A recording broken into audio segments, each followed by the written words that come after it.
Good morning, everyone, and welcome to the first set of keynotes here for the PPP Building Resilience 2020 session. My name is Lawrence Bowdish, and we're here in our first set of keynotes. I'm joined by Professor Rebecca Henderson, who I'll introduce in detail in a moment. But I want to just make sure that everyone's in the right place. This is called Reimagining Capitalism. We're going to be talking a little bit broadly about how the private sector and its capitalism and its capitalist system can really play a very vital role in resilience, recovery, and response for disasters, both in the natural setting and in the setting we're seeing today. So as we get started, I just want to remind everyone, happy to take questions across two different platforms. We're going to have Hub, the platform you're in. I'll be watching that for questions. Also, if you're watching the YouTube live stream, I'll be watching those as well. So with no further ado, I do want to introduce Professor Rebecca Henderson, who, if I were to give her full background, we'd take the hour we have. So I will give it an abridged background. She's one of 25 university professors at Harvard. She's also a research fellow at the National Bureau of Economic Research, NBER, and a fellow of both the British Academy and the American Academy of Arts and Sciences.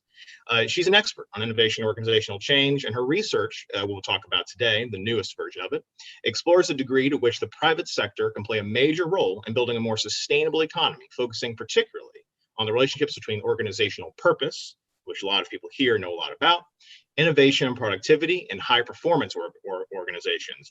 She has taught a course based on what she's going to be talking about today that has grown from just a few dozen students to over 300.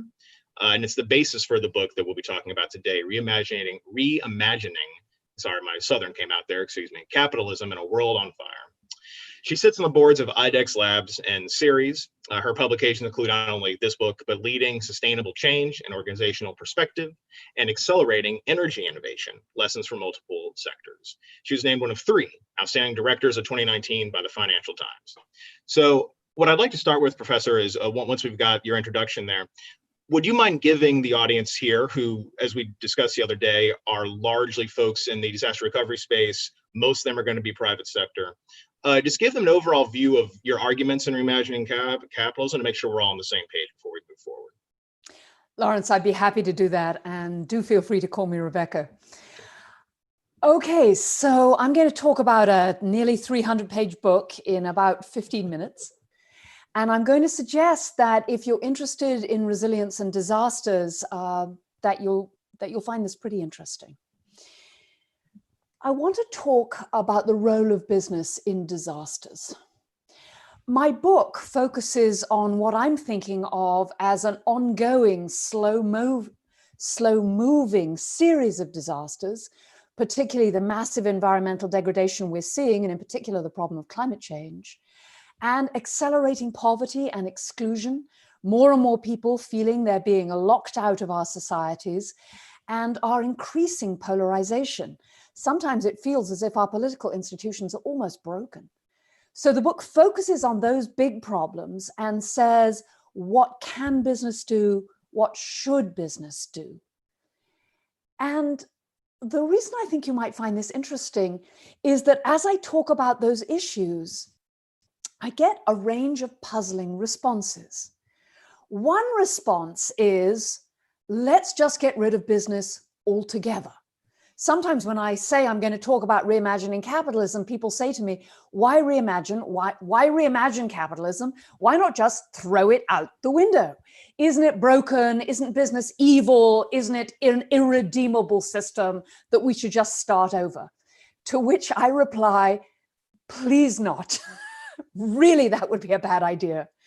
I teach at the Harvard Business School. I am an out-and-out capitalist for, I think, pretty good reasons. I think of capitalism as one of the great inventions of the human race. Really, an unparalleled source of innovation and productivity and creativity. I'm a huge fan of competition. I think it drives firms to behave better, to become more efficient. I'm a huge fan of free markets. I think prices are amazing in the way they allocate resources across, hundreds of thousands of firms to make us things like cell phones and the latest vaccine drug and so on. So the response, we have major problems, the answer is to kill capitalism, seems to me a mistake. I don't think we're going to solve the problems that we face without capitalism. The other response I get is business should fix everything. It's all business's fault, so business should fix everything. So, if we have a climate change problem, all the firms should immediately switch to clean energy. If we have an inequality and exclusion problem, firms should raise their wages, hire people of color. If we have a political problem, firms should, immediately stop doing whatever bad thing they're doing and fix it. And I love the way these two things go together, right? Firms are evil, but we want them to show up and fix things. And my impression is that is what happens at many natural disasters right now. That the observers are torn between, oh my God, one of the reasons we're in this mess is because business didn't do the right thing, but we really want business to fix it. And we want business to go the extra mile. And, business is rich. Why not? Why don't they just write the check? And so there's this very ambivalent reaction to business in local disasters, as there is, I think, at this broader, more systemic level. And I want to talk about how I've found a useful way to think about that tension. People are indeed really angry at business. Right now, a recent survey suggested that only about 25% of the American public believe that capitalism is working for them. So there's a lot of mistrust and anger. And I think some of that is to be understood. But I also believe that business is a huge part of the solution. I don't think business should throw the need to maximize profits out the window, but I do think business should be aware that they do have a role to play, both in these local disasters and, as I said, in the sort of ongoing society, global level disaster that we're facing at the moment. And it's finding that middle path that I think is tricky and really important.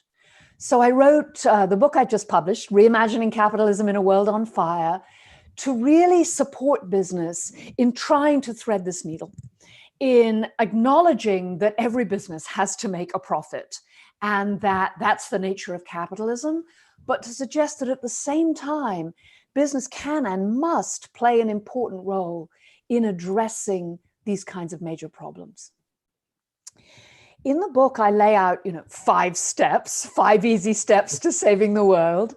Not that they're easy. Everything I talk about is hard. But let me give you a flavor of what I talk about, and I hope it might be helpful to you as you think about closer in and more short-term disasters as well. The first is, in my experience, too many firms are too focused on the short term. They have persuaded themselves that they need to maximize profits right here, right now. And often managers are paid by the quarterly number. I remember talking to a business person at a major corporation about a big program in innovation and all the things we were going to do. And he looked at me at one stage and he said, Rebecca, I wake up with my number. I go to sleep with my number. I take my number on vacation. So if we're realistic, many firms are run on short-term numbers. And sometimes that's entirely appropriate. We need to run a tight ship. Constantly reducing costs and seeking efficiency is how firms grow and thrive and make sure they're running at full capacity. But sometimes it's a mistake. And I think particularly at moments of discontinuity or difficulty when new issues come up, things like a major natural disaster, things like the Black Lives Matter movement and all the anger and fear about how people of color have been treated in this country, things like climate change, the organization says, well, it's not my short-term interest to think about it, go away.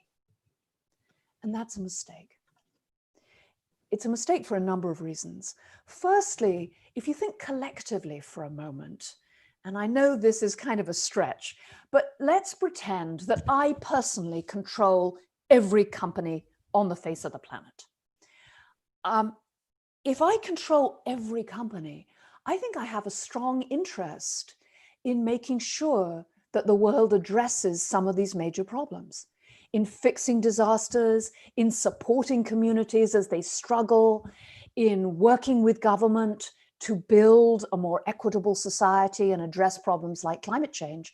I think if I own all of business, I want a strong, capable, transparent government that can be a partner with me in addressing these kinds of issues.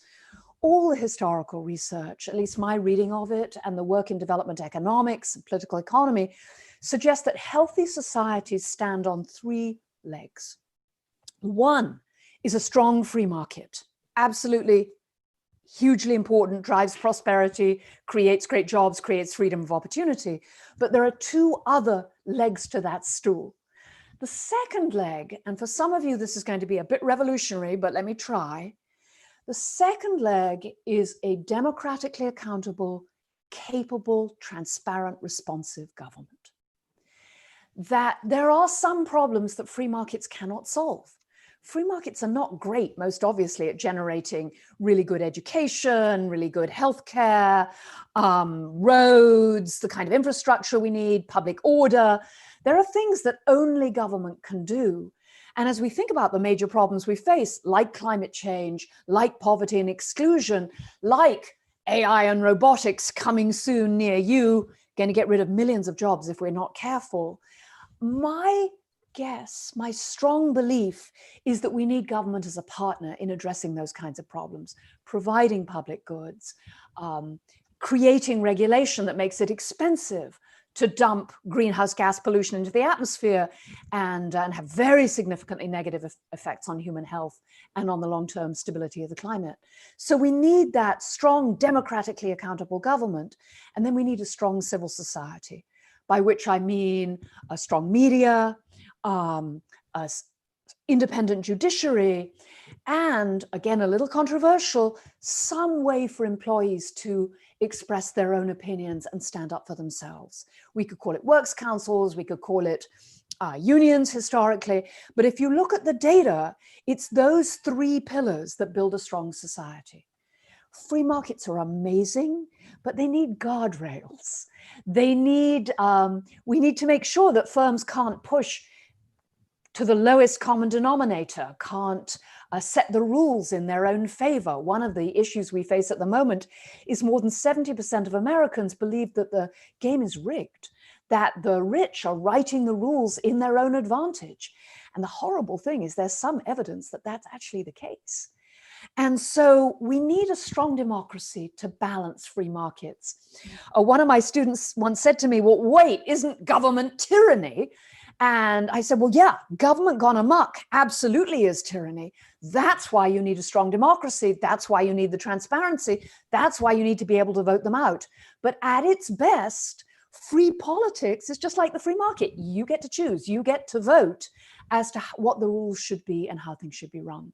So I think that balancing those three is absolutely critical. And what I talk about in the book is the way in which business can build business models that support that work in partnership with government.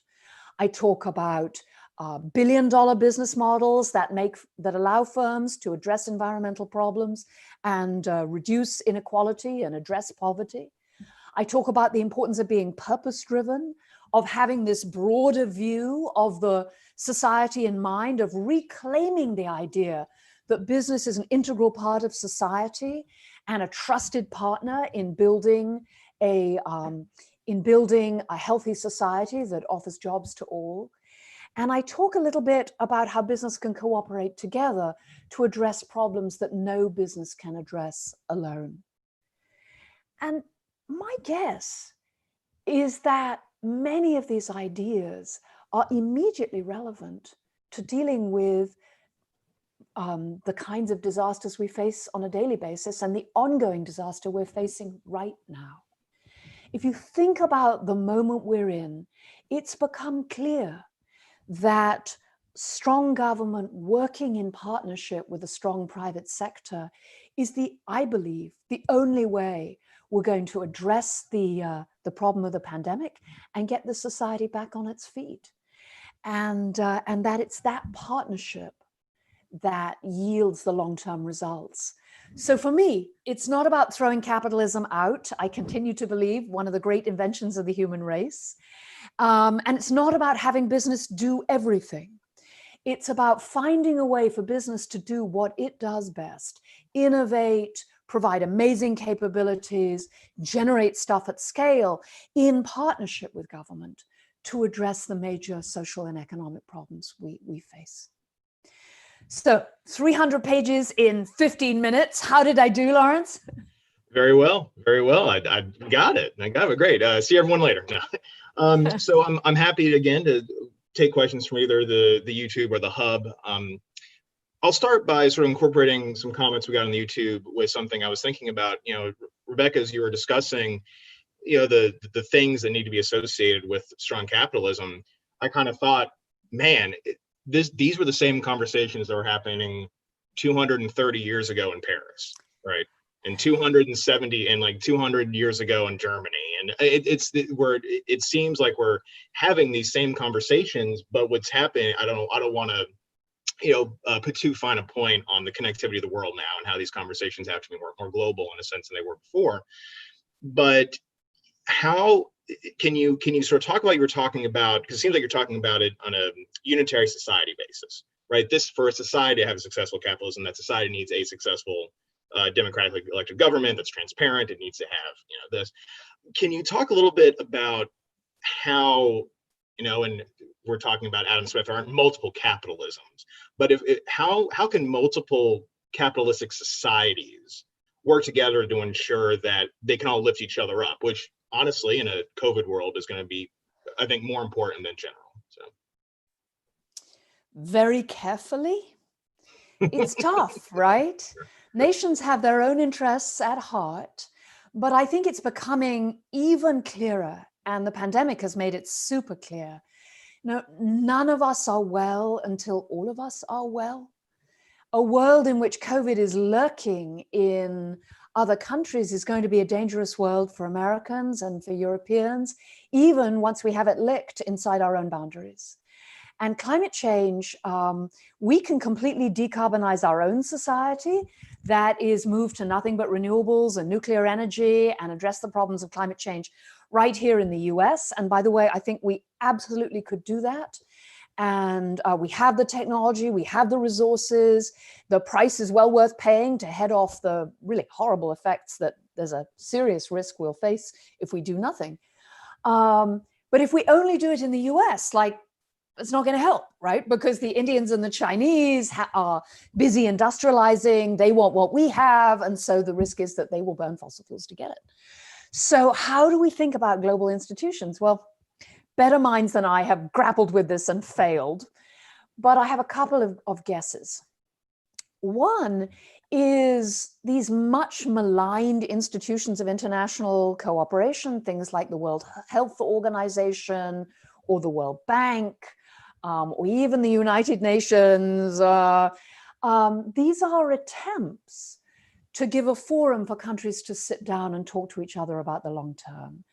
And if we think, for example, about the Paris Agreement, the Global Paris Agreement, which was signed a few years ago, and every country in the world except for 2 signed on to a phased reduction in emissions. Or take the global law of the sea, which every country in the world except 1 signed up for, which was a way of thinking about how do we manage, the oceans, which are a resource to all of humanity, which all of humanity has an interest in preserving. And that was a global law with, I think, some very sensible ideas as to how to make sure we don't fish out all the fish and destroy all the coral reefs. So we have examples of international cooperation that are at least first steps towards something more global, and that are first steps while still respecting national sovereignty.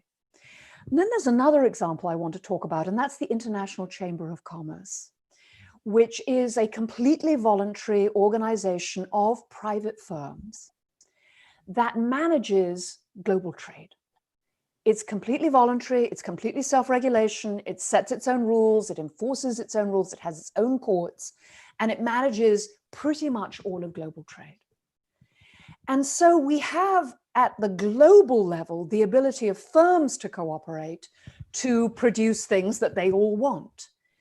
And I think when we think about combining some of that power, I mean, after all, 1,000 firms between them control, you pick a number, but by some reckoning, about 70% of the world's GDP, which is kind of creepy, but on the other hand is sort of good news, right? So we have 1,000 firms that, and many of them can see that the problems we're facing are problems for them.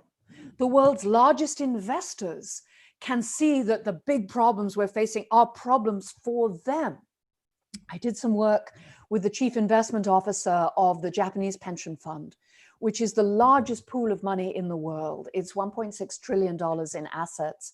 And he said the largest threats to the long-term return of my portfolio and to the pensions of the Japanese are climate change and social inclusion. The fact that if you're a woman in Japan, it's super hard to get a decent job and there are all kinds of barriers in the way.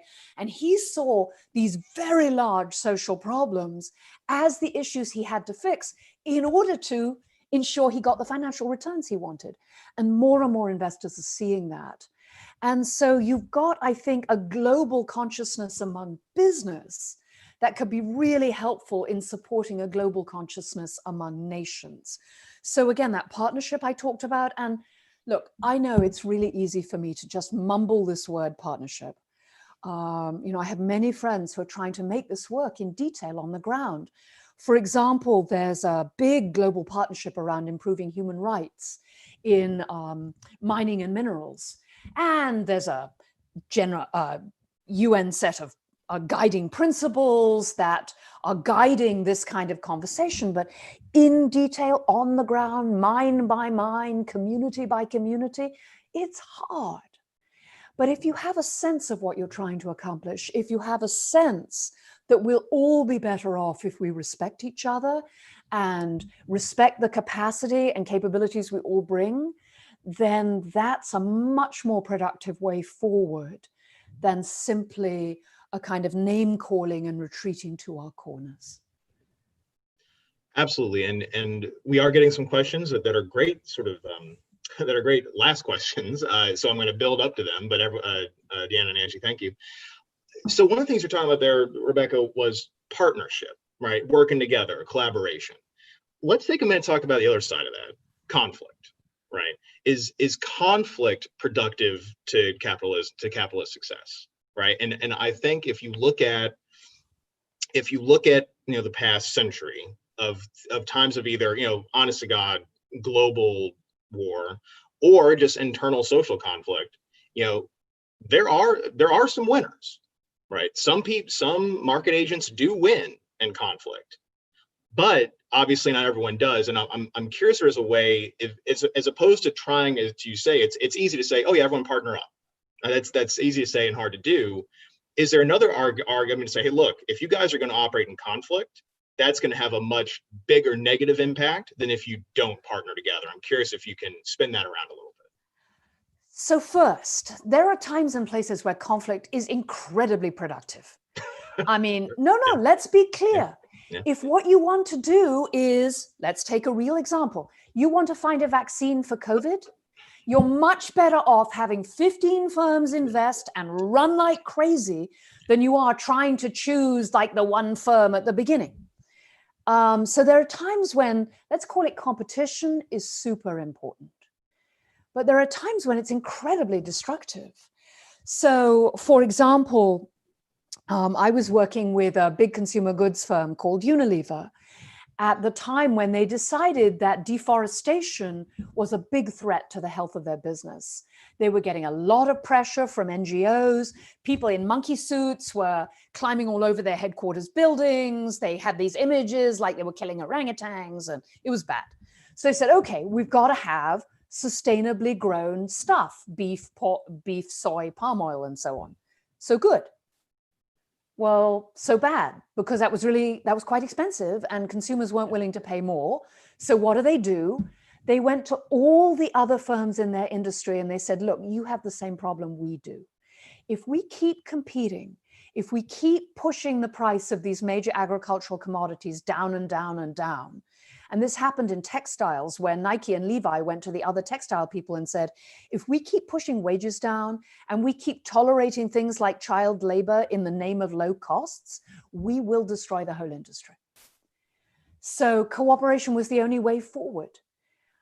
I'm going to use a sports analogy, which is super dangerous because not only am I female, but I'm also British. But here goes. Think about a rugby game. A rugby game is immensely competitive, right? Big, beefy people running as hard as they can at each other. Massive competition, but huge cooperation. Agreement on the rules of the game. Agreement on how the league is set up. Agreement on how players are recruited, agreement on the context within which competition takes place. And that's how we need to think about this balance between cooperation and competition. So in the textile case, Nike said we cannot employ child labor. It is completely morally wrong, but our consumers hate it, and it's not good in the long term for the health of our supply chain. So yes, individual competition will get us employing children because, hey, they're cheap and they have little, fingers, great manual dexterity, but not okay. Let's set the rules of the game so we don't do that. And so I think it's all about how does business help shape the rules of the game in a way that's in the interests of the society as a whole, that supports business, but also supports the society. Absolutely. So some more questions here. I'm going to try to combine them a little bit and get some to the heart of disaster. We've had a couple of questions come in across the platforms about income inequality, which is obviously a consequence of capitalism in some forms. But I want to combine a little bit with some of the disaster issues we talked about yesterday, right? Because when we were getting ready for this, one of the things that we discussed was whether or not, again, you had talked about your friend who goes to sleep with his number, takes the number on vacation. Well, that number is never more than 3 months off, right? I mean, and so whether or not capitalism can be incentivized to engage in particularly locally based disaster recovery programs. And so, because one of the things we talked about the other day was a place like New York in 2005 or even Miami in 92 recovered very quickly. They had, the devastation was very high. It took 6 to 12 months, but it recovered quickly, as opposed to a New Orleans, New York in 2011, as opposed to New Orleans in 2005 or a Joplin, Missouri with a tornado a year or two later. They still haven't recovered. Both their populations are still less than it was a decade ago. The number of businesses there are still less than it was a decade ago. So are there areas in which, if we think about income inequality, not for individuals necessarily, but happy to comment on if you'd like, but for areas, and then use that to talk about capitalism's ability to engage as a real force for recovery in those areas? So the question is, does business have an interest in being part of a healthy community where wages are in general higher versus than lower, and things like healthcare systems and education are working pretty well? And I think the answer to that is overwhelmingly yes. I mean, see where businesses choose to locate. They want to be in healthy societies where there's a big pool of talent and it's properly trained. And when that happens, you get a reinforcing circle, wages rise. So that's where a lot of businesses want to be. So if you think about the difference between Miami and New Orleans, say, part of it might be a matter of scale. I mean, this is not my subject, but I'm guessing, New Orleans was significantly smaller with a much less diversified economy. So that might be one reason it's had more trouble recovering. But another might be that in Miami and New York, there was a clear sense among business leaders that they had a strong interest in the long-term health of that community. And to take your point about the quarterly returns, because lots of people have their numbers, how do you make a business case for that? Well, let's think about that. You can make a business case in terms of brand. So when, for example, Walmart went into New Orleans, and they went in like full throat. I mean, the CEO said to his people, I don't care about the budget, send what is needed. which for a company like Walmart to say is pretty amazing. But why did he say that? Partly he said it because he thought it was the right thing to do, but partly was because Walmart had a massive PR problem. And being seen to be that effective and that efficient and that central was very, very helpful for their PR. The thing that also happened to Walmart, and I've seen it happen in other companies that have made these kinds of seemingly risky decisions to give a little bit more, to invest a little bit more, is the effect it has on employees and customers and suppliers. So literally last night, I was doing a conference call with the CEO of a Filipino power company called First Gen. And their major generating facility was hit by a typhoon a few years ago, a massive typhoon, the most powerful typhoon ever, he told me, ever to hit anywhere in the world. I don't know if that's true, but that's what he said.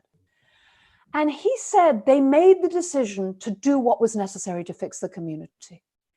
And it was expensive. They spent a lot of money. They hired planes and helicopters. They flew in rice and fuel supplies, and they rebuilt the roads.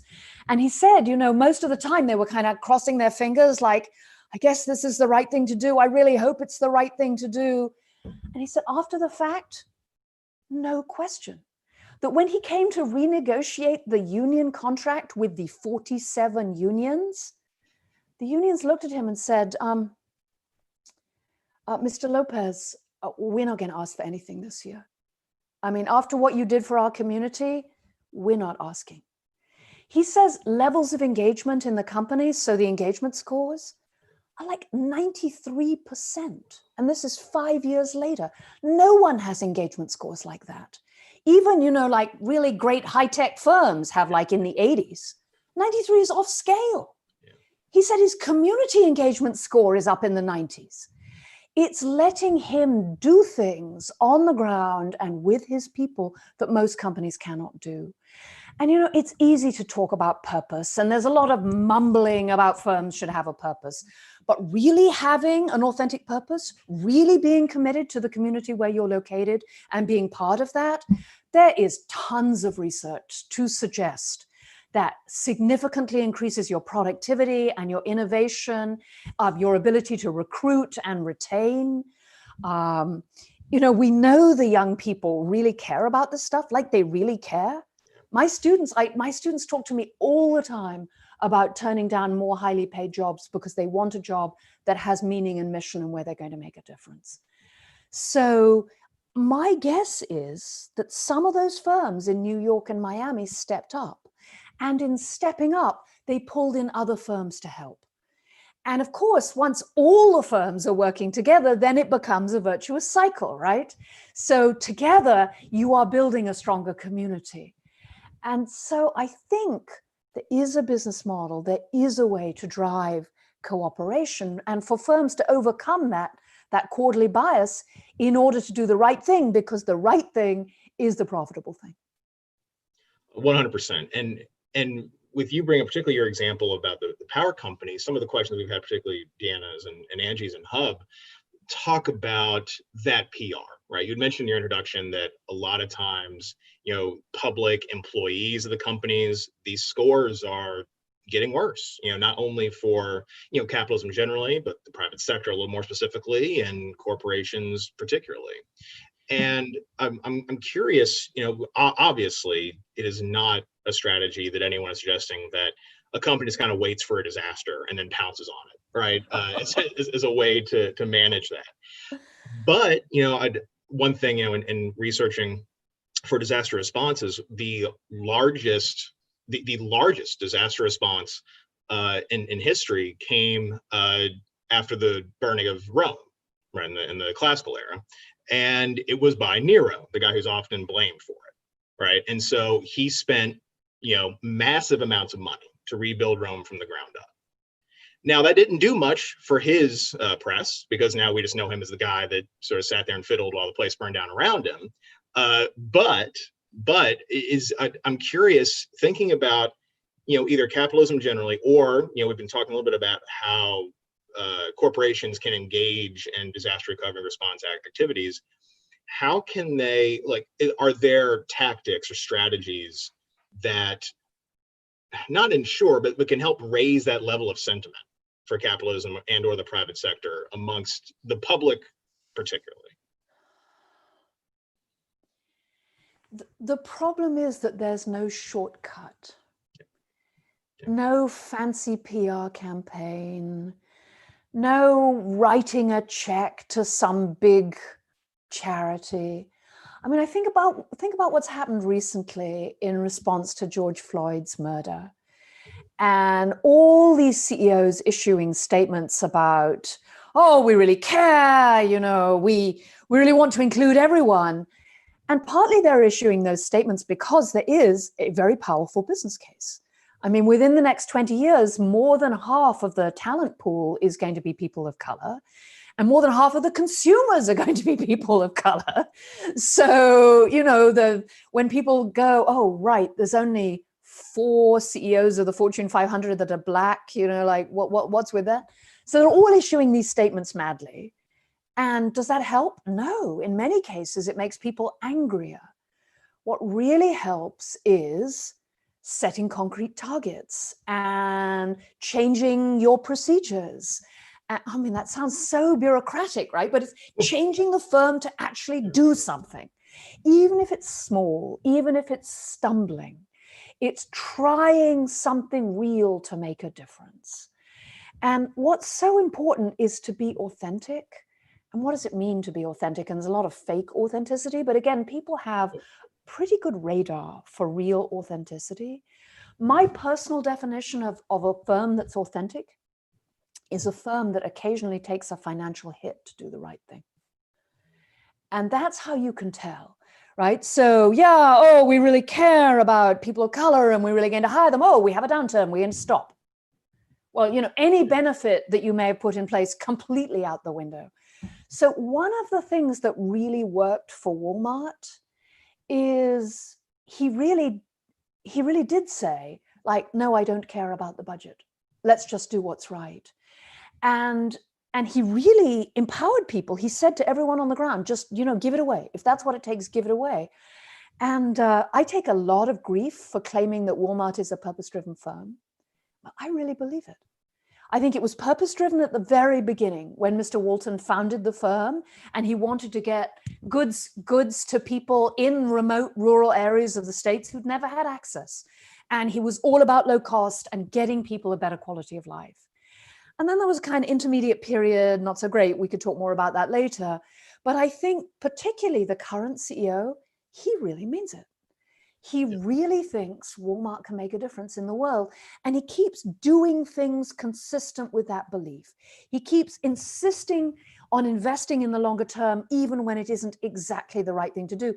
When he put in place a big wage raise for the people at the firm. Stock fell by 20%.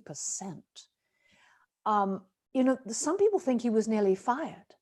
I mean, other CEOs would have been fired. The chair of his board is a Walton, and he was Rob Walton was 100% behind Doug, behind the CEO, so he kept his job. But whoa, but what better way to illustrate that you're really serious? I talk in the book about a man called Mark Bertolini, who is the CEO of a company called Aetna, a big health insurance company, very bad reputation. No one likes the health insurance industry. It's like one of the least liked industries in the country. And he found out by accident that about 12% of his employees were making minimum wage. And he went to talk to them. And he found out a number of things. They were on food stamps. They were on Medicaid. That a lot of them were women. A lot of them were single women struggling, working 2 jobs to try and make ends meet. And they were answering his phones. They were his customer service reps. And they said, wait, I have people who are desperate, who are struggling to make ends meet, who pretty much hate me because they can't afford the health insurance product that we're selling as a firm. And they're answering my phone. And he went back to his senior team and he said, we are raising their wages. And they said, whoa, that won't maximize shareholder value. We're just paying prevailing wage. He said, did you not understand? We are raising their wages.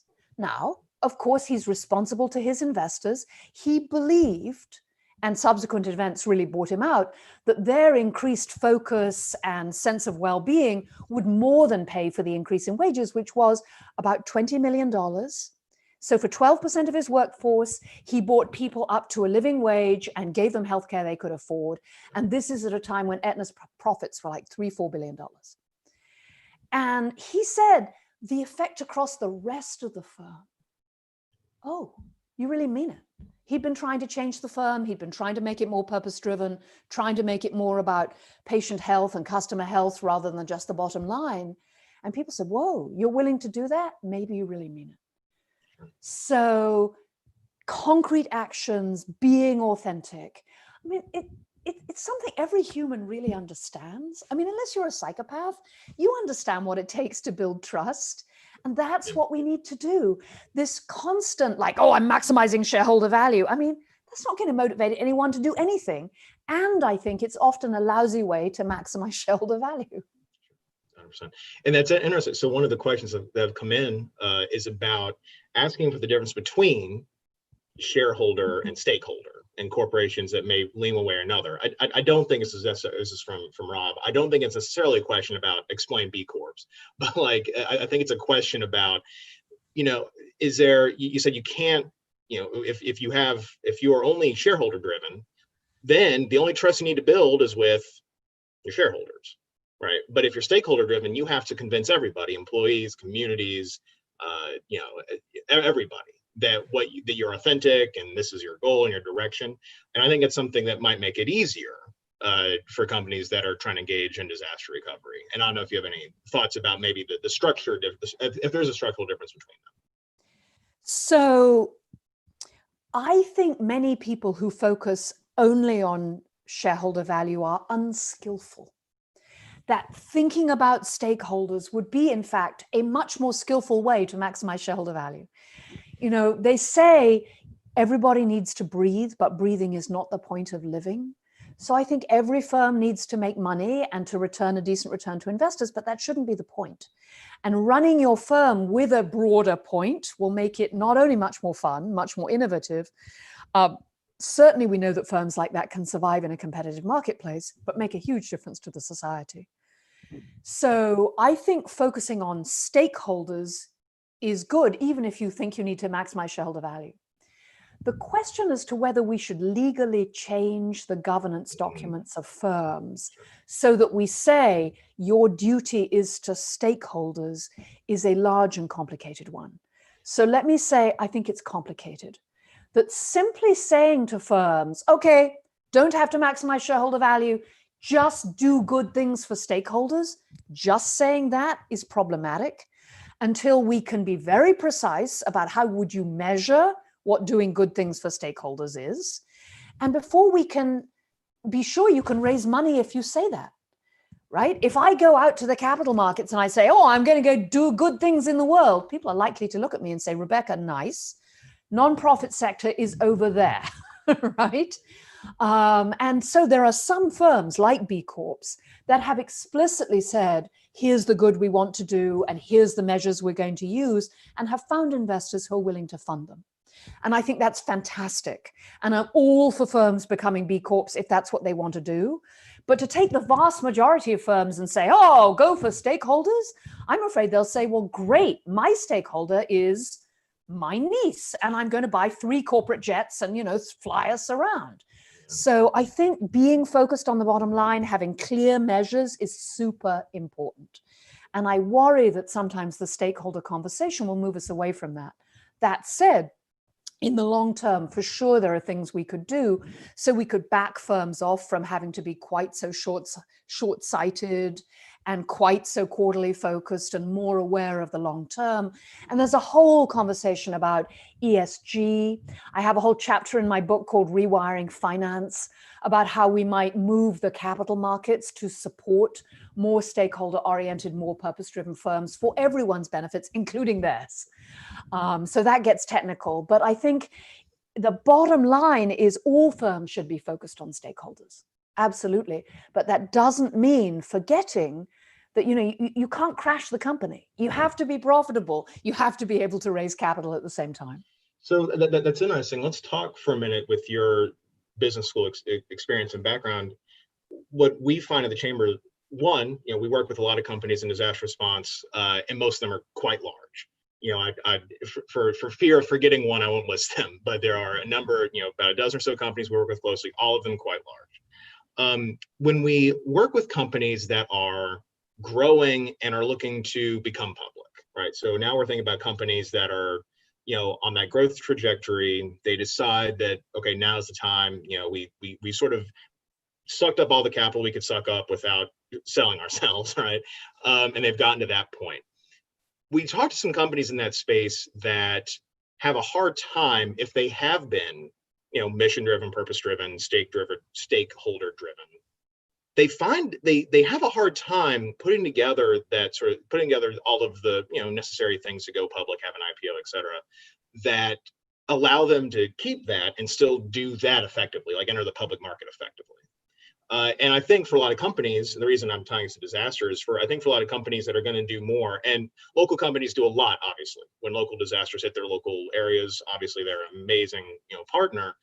But if they want to become systematic about it, mm-hmm. right, and they want to do things, anytime a fire hits, a hurricane hits, make sure we have the process in place to go help them no matter where they are. They generally need to be at that IPO step. And so I'm curious if you have any thoughts or examples about how companies might not lose their identity when they have to sort of fit into the mechanisms required to have a public offering. So I think there are two paths. The first is to explicitly incorporate as a B corporation. So to be very clear that you have measures beyond only profit maximization, to be clear about how you're going to measure your performance, and to go to a more limited pool of investors and say, will you fund us? And for some firms, that's a very successful route. If you don't think you'll raise the money you need, or you don't want to go that far, and you want to be a kind of regular publicly traded company, I think the answer is measurement, to be very precise about your strategy and how you're going to pursue it. It's not that the capital market is inherently stupid and short-term oriented, although I can appreciate it sometimes feels like that. But we know that can't be absolutely true, because otherwise Jeff Bezos would never have existed for all those years as a public company, losing hundreds of millions of dollars. Or, to take an even more prosaic example, I was on the board of a pharmaceutical company for a very long time. We spent billions of dollars on long-term genetic biomedical research, which we knew and investors knew if we were lucky, we would get a return on in 10 years. But both Jeff Bezos and the pharmaceutical firms have got good at doing is talking about the business model. So if you can explain why the fact that you have deep capacity to respond to disasters and that you're intimately involved with your local community and you are ready to move when something happens, why that's integral to your business model, and you can show them examples and you can measure some of the responses, then you, I think, have a much better shot at raising the money you need. Because, people want to give money to thoughtful managers that are focused on the long term. There's a ton of research on whether firms that perform well on ESG outperform more conventional companies. I have two problems with that research. One, current ESG metrics are dirty as heck. So, why would we think they'd be correlated with anything? I mean, people are reporting on all kinds of stuff that we wouldn't think would be relevant to their business. And the second is, my guess is that what being purpose-oriented buys you is not outperformance. It's not like, become purpose-oriented and you'll always have more profit than more conventional firms. I think that's really unlikely. And if it were true, everyone would be purpose-oriented. I think it's much more likely that what's going on is it makes you more resilient. It makes you more innovative. It makes you much better able to deal with the shocks that come your way. And so showing that you're ready for shocks and that you can do that, technically what it's doing is reducing long-term risk. And I think the data is increasingly persuasive on that point, that these firms are not outperforming like, oh my God, I made much more, stock price went up much faster. It's when risks hit, they're much more stable. And indeed, in COVID, the early data suggests that during the pandemic, these more purpose-driven firms have outperformed other firms quite systematically. That's a great point, and we'll end with a question, but I'll add to that for very briefly. When we were looking at the fact that some people think capital markets are unintelligent, when we were looking 5 or 6 years ago at sustainability rankings, right? Because that back then ESG wasn't quite de rigueur; it was just sort of sustainability, and we looked at I won't name them because I don't want to out them, but there was one major sustainability index, and the number one, far and away, like correlation of how a company did was the length of their sustainability report. Not any outcomes with anything they did, just how long the report was, right? And so because we had it stacked in a spreadsheet, and we weren't tracking it, and I'm like, gosh, that's like in order of page length. And so we tracked it was so someone's just like looking at the number and putting that in there. But Lawrence, I mean, to be fair, it took 100 years to build financial accounting. Yeah. We take it for granted now. Yeah. But 50 years ago, if you had a P&G annual report, I've seen it. It says our sales are 23 million, our profits are 300,000. Stockholders wanting further detail can apply in Cincinnati in person. Yeah. Yep. I mean, that's in the 20s. So of course the initial ESG is like all over the place, but that doesn't mean we couldn't build auditable, replicable material metrics. I mean, I'm sure we'll get there. Sure. So with a few minutes left, I do want to borrow a question from Eugenice. Apologies if I've masked your name. And she talks about small companies, right? Which is something we try to end a lot of our sort of keynote conversations on, because being the U.S. Chamber of Commerce Foundation, we generally tend to get speakers who are from large companies and work with large companies. But we don't want to forget that for a lot of people, when they think capitalist success, they think of small companies. They think of people who successfully hire a few people and are able to support a family, start their own company. And there are, 7.9 million employers in the country, and 6.5 million of them employ fewer than 5 people, right? So I was curious if you have any sort of final thoughts about sort of the role that small companies play, sort of in reimagining capitalism. A lot of them don't have the same capacity or reason to engage in the same things you've talked about, but what role do they play in ensuring that the 3 parts of the stool are there? What role do they play in making sure that they are good stewards of capitalist efforts? And we'll close on that comment. My mother was an entrepreneur, and from her I learned both some of the rewards and joys of being an entrepreneur. She was so proud of supporting herself. She had one other employee on good days. So was she self-employed? She had a little shop, and she was very proud of what she did. And I think it's one of the reasons I make these grand statements like capitalism is one of the greatest inventions of the human race. But I'm reminded that before capitalism, we had feudalism, and who got to work for themselves? Well, nobody, because the rich and powerful controlled all the resources. I mean, one of the great strengths of capitalism is when it works well, anyone can get access to the resources they need, can borrow a little, can save, and can set up their own business. Another thing I learned from her is it's super hard. I mean, running your own business is not for the faint of heart. She used to go from being incredibly busy to having no work. And every time there was no work, she'd say, oh, I know the product, I've mispriced it. It doesn't, and it was this constant roller coaster. It was a hard life. But that said, everything I've been talking about, like being stakeholder oriented and being authentic and being purpose driven, small firms have a huge advantage in exploiting that.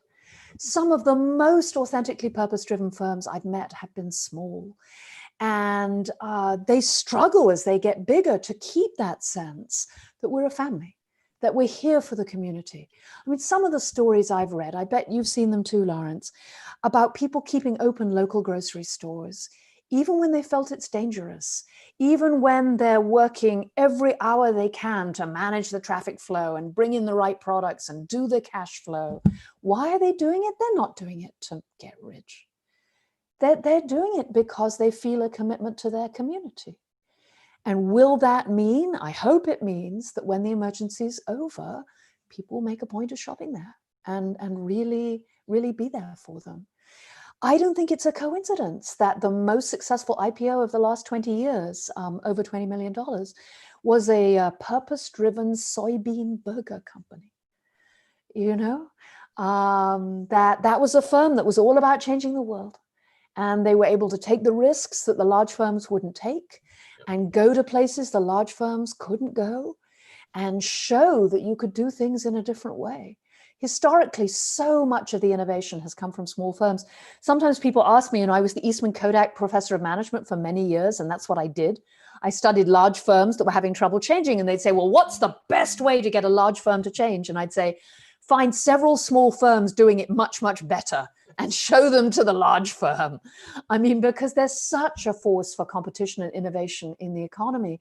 And I think many small firms are at the leading edge of saying, we have to do this a different way. Our society has to work for everyone. If our society doesn't thrive, we don't thrive. And really internalizing that and making it part of the DNA of the business, I think can take you to fantastic places. Well, Rebecca, thanks very much. Right on time. For everyone joining us, for everyone joining the session for the rest of the day, we're going to take a 30-minute break, come back to a keynote session at 1, and then go on for there. But again, thank you, Rebecca Henderson from the Harvard Business School. This will be on our CCC channel on YouTube by tomorrow once we get it processed. So we offer everyone to sort of share it and link, and all of Rebecca's information is in the Hub platform if you'd like to see more about the book, more about her professional career. But thanks again, everyone. Have a great day. Thank you, Rebecca.